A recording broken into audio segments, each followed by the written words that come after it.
Welcome back. So today I'm going to show you the ability in the editor to jump in and out of a game using the level we've just created. So first of all, we're going to actually make a level. So it's going to be a very simple one.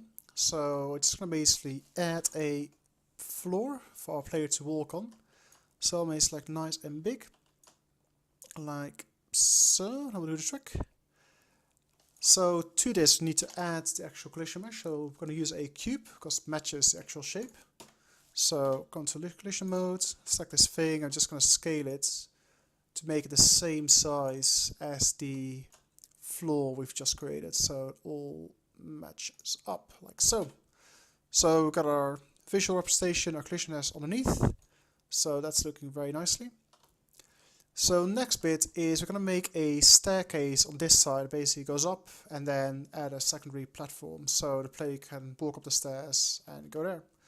So I think in the previous video already showed you how you can make a staircase. So we're just going to duplicate that here. So make it a little step.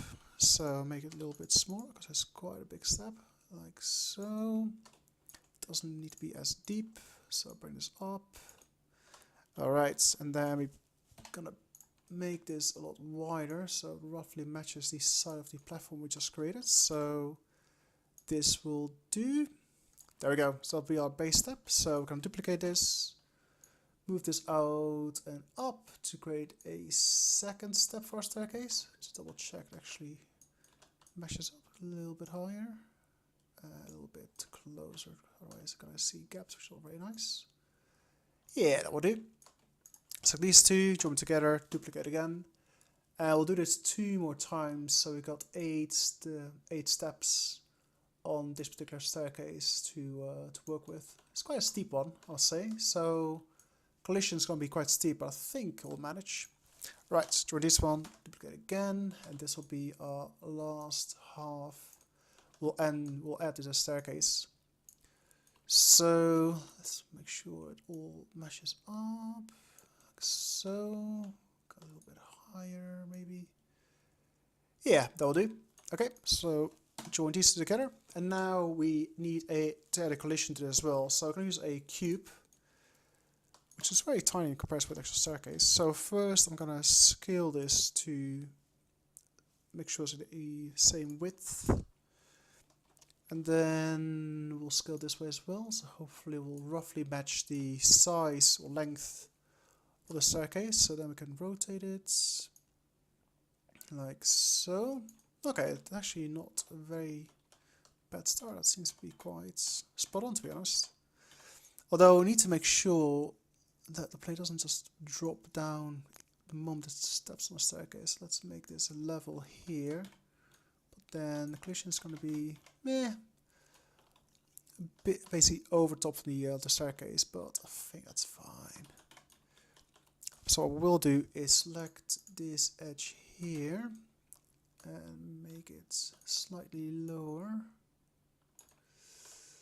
like so, and the same with the edge on this side here. So you notice I can basically switch between collision and non-collision mode and still edit the shape I've got selected, which is very handy. So it gives you like a better view of the visual representation while still editing the collision mesh. But I think this is acceptable. Maybe this edge, the lower edge, can go a little bit further in, but yeah, like so. Okay, excellent. So now we've got our plane, then a little staircase, and we'll add a secondary plane on top of this staircase, so you can basically walk up and down these staircases as a player.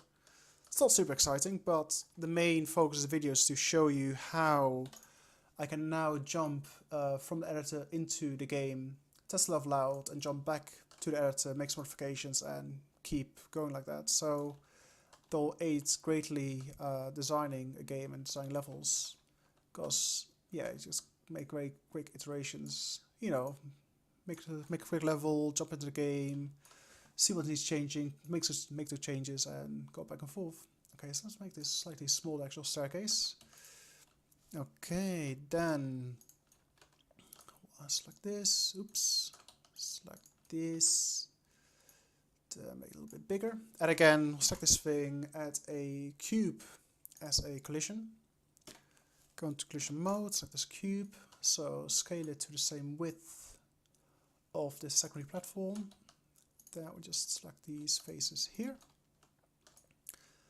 and bring it out. Okay, so we've got our plane, staircase and secondary floor here for the player to explore. So last thing to do is actually add the player. So we'll just add a player here. So there it is. So now I can press Ctrl-Alt-G and jump into the game, like so. So it's our player. It's like a collision mesh is just a cube. It's not super exciting, but does the trick. And you'll see instantly this like, we're still rendering the player where we've created. That needs to go away, but not a big concern for the moment. But now I can walk up the stairs, explore this bit, go down the stairs. Every silly you can just jump off and, you know, jump off the platform. And go advance where everything goes black. Lovely. So basically go back and forth into the game and back into the editor as we please. So let's make some changes, because why not? So add a cylinder here. Let's add 2 to the game. So let's add 1 here. We'll add a collision of cylinders. So lucky for me, it's the same size as the basic shape you create, which is handy. And we'll add a secondary one here. There we go. So let's break it down, put it down a little bit. So it actually collides with the geometry of the level. And again, add a cylinder collision. So there you go. Got 2 cylinders, both collision. And one thing that you will notice is the Z fighting is horrendous in some areas, basically because the surface where I render the visual representation and the collision is on the same exact place. So yeah, this is just gonna happen. So I need to find a smooth way of resolving this. Maybe if they're on the same place, just don't render them at all. But start to consider later. So now, if we jump back into the game, then you see you can actually collide with these cylinders, which is quite nice. So up down the stairs, got a little, well, it's not a very impressive jump, but we can jump a little bit, which allows us to get on top of these cylinders and go back down again. So yeah, this is basically what we've got at the moment. So we can make a level, jump back in and out. So go back to editor. So if you say, yeah, let's add some lights. So add a little point light here. Add another one here. Do some funky stuff with it. So it's like this light. Let's give it some red specular. No ambient light whatsoever. Very little diffuser light. So we got some neo disco vibe, whatever. And the same for this guy here. So no ambient, very little diffusal. And just pump out some, let's say green, a bit of red, lots of blue. Boom. Look at this, some kind of space scene. So I jump into the game. So now we see we actually cast shadows using these crazy specular lights in the level now, which is amusing. So yeah, this seems to be working. So basically got some little things ironed out, like this player thing here that shouldn't be there. So that's a simple rendering issue. Plushes can still see all the GUI things that are being rendered and being used, which is not what we want at all. But yeah, so I can now basically jump back and out of editor, make some changes, and yeah, have a little play with the actual game. So good progress. And yeah, he's gonna clear up some codes, make some optimizations and stuff like that. But the basics is there now. You can actually make a level, jump into the level, play it, and then make modifications and iterate over and over and over again until you're happy with what you've got. One thing I haven't had at the moment is an ability to actually save any of this. So the moment I exit, that's it. I need to basically rebuild whatever I've done before. So I did create a format I can read, which I used for my previous game, Dread Spectre, which was basically an export script in Blender that basically created a game in Blender, export it, and then this file I can just read in and then jump into this game by opening this particular file.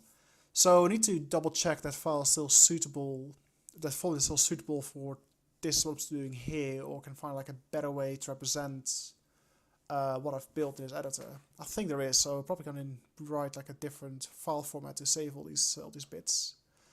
But yeah, that's all I've got to show you for now. So editor, it actually works. It's sort of complete, as in you can actually make a level and play the level. So very exciting. So yeah, hope you liked this video, and I'll see you next time. Thanks for watching.